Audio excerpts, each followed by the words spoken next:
Many businesses that are strapped for cash and customers are looking to an ancient system of payment as a solution. Now, as Susan Lasovich reports, more and more companies are bartering for business. Sebastian is getting his bath, but other regulars are a little scruffier these days. Business is down 25% at this New York dog spa, but owner Dale Van Pamelen says he's found a way to soften the bite. Some of his canine customers are bartered. He's used his trade credits to get an awning, plumbing, publicity, and more in exchange. I need an electrician. I've got to change some light fixtures or something. I go on the website or I just call the agent and tell them I need this. She sends me 3 or 4 different contacts. I contact them. They give you a quote, just like anybody else does, and then you pick the quote that you want. Bartering in the digital age is increasingly done through dozens of internet exchanges. Members build up credit with their own goods and services, which is then used as payment for others. Small business has always relied on bartering, but in this economy, with consumer spending down and credit hard to get, it can be a lifesaver.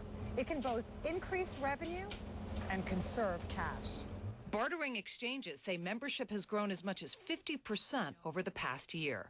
The engine that drives barter is the unused capacity that every business has, all right? Think of a hotel. In good times, in a good economy, maybe they have a 90% occupancy rate.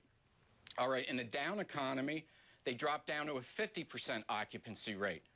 But what they're bartering is the unsold hotel rooms. And they were busted and they got arrested. Ken Mara has been bartering his security services for nearly 30 years.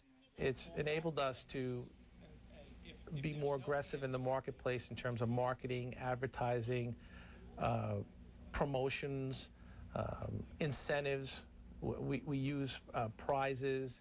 We can barter dinners and Broadway shows. And that's good news for businesses keeping a close eye on their cash flow in this economy. All right, Susan Lasovich joins us now live from the New York Stock Exchange. What should I do? What should anyone do if we want to try bartering ourselves, Susan? Well, here's a good place to get started, Don. Go to IRTA.com and click on membership to get started on third-party bartering services that range from anywhere here on the East Coast to California. IRTA, by the way, stands for the International Reciprocal Trade Association. It's been around for 30 years, Don. Okay, so the market is down, right? Quite a bit. We know that. We hear it every day. How much of that is related to today's AIG hearing in Washington? I would say not very much, Don. When you think about the sprint that the Dow's been on, gaining nearly 850 points 5 of the last 6 sessions, and AIG in particular, we talked about it before, its shares are up 38%, but the big footnote there, it's still only $1.32 a share.